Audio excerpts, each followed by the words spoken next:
যারা প্রিপারেশন শুরু করেছো আর কি বলবো, তাদের তো বটেই, পাশাপাশি যারা রিপিটার স্টুডেন্ট আছো, যারা এর আগেও পরীক্ষা দিয়েছো, তাদের জন্য কিন্তু এই ভিডিওটা খুবই ইম্পর্ট্যান্ট একটা ভিডিও। ঠিক আছে, কারণ এই টপিকগুলো নিয়ে না সেরকম কথা হয় না। অনেক মানে যারা প্রিপারেশান নিচ্ছ তাদের অনেক রকম প্রবলেম ফেস করো, ঠিক কথাই, কিন্তু এই টপিকগুলো নিয়ে খুব একটা কথা আমি বলতে দেখি না। ঠিক আছে, তাই জন্য আমার মনে হলো যে আমি যখন প্রিপারেশান নিতাম তখন ব্যক্তিগতভাবে আমি এই প্রবলেমগুলো ফেস করেছি। ঠিক আছে, সেই সময় সলিউশনগুলো পেতে একটু সময় লেগেছিল, তাই মনে হলো যে এই টপিকগুলোর ওপর ভিডিওটা বানাই। প্রথম কথা হচ্ছে যে কিভাবে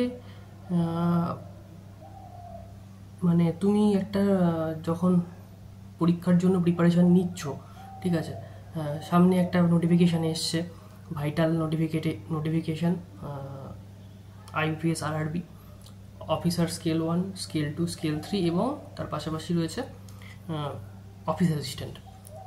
তো এবার ঘটনা হচ্ছে যে তুমি এই পরীক্ষাগুলো প্রিপারেশান নিচ্ছ, তোমার এই প্রিপারেশানের সময়তে তোমার মক টেস্ট একটা বিশাল গুরুত্বপূর্ণ রোল কিন্তু প্লে করে।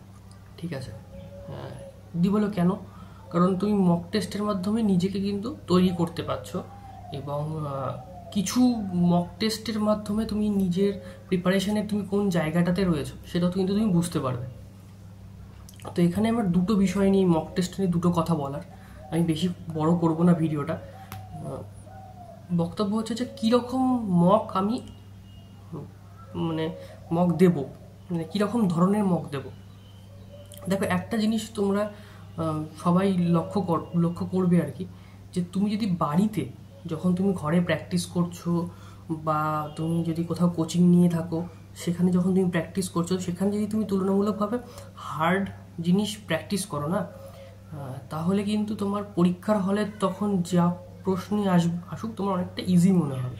কিন্তু বাড়িতে তুমি ইজি মক দিচ্ছ, দিয়ে হয়তো তোমার স্কোর খুব ভালো হচ্ছে, ঠিক আছে, কিন্তু আলটিমেটলি কিন্তু তোমার খুব একটা লাভ হবে না।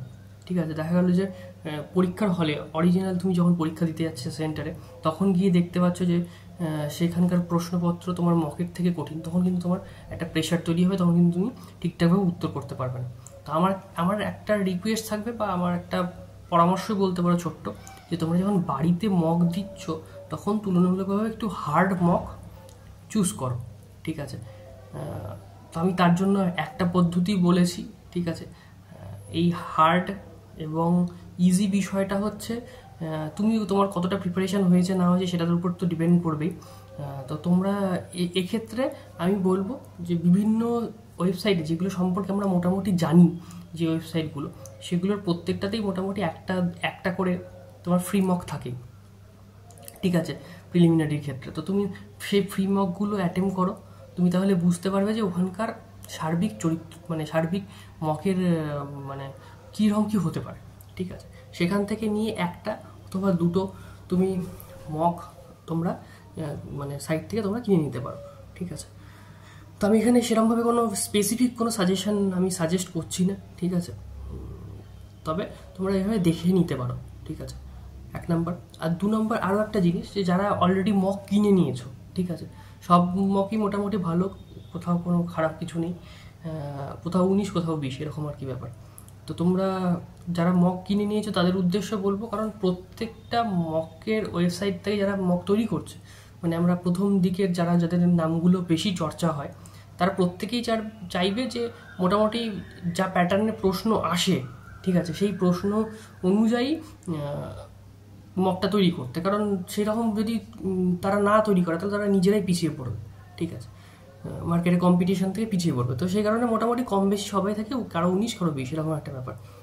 পাশাপাশি এই বিষয়টা বলতে চাই যে পয়েন্ট নাম্বার 2, যে যারা মক অলরেডি কিনে নিয়েছো এবং মক দেওয়া শুরু করেছো, ঠিক আছে, তো সেক্ষেত্রে বলবো যে তোমরা দিনে 45 মিনিটের যেহেতু এটা এক্সাম হয়ে থাকে, ঠিক আছে, এবার শুনছি নাকি সেকশনাল টাইমও অ্যাভেলেবেল হতে পারে।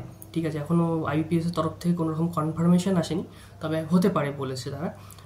তো সেক্ষেত্রে আমি বলবো যে তোমরা বাড়িতে যদি সেই মকগুলোতে যদি তোমার কম্পোজিট টাইমই থাকে, মানে সেকশনাল টাইম যদি আলাদা আলাদা করে না দেওয়া থাকে, তাহলে তোমরা ওই 22 মিনিট 23 মিনিট করে একটা সেকশনকে দেবে 1 নাম্বার।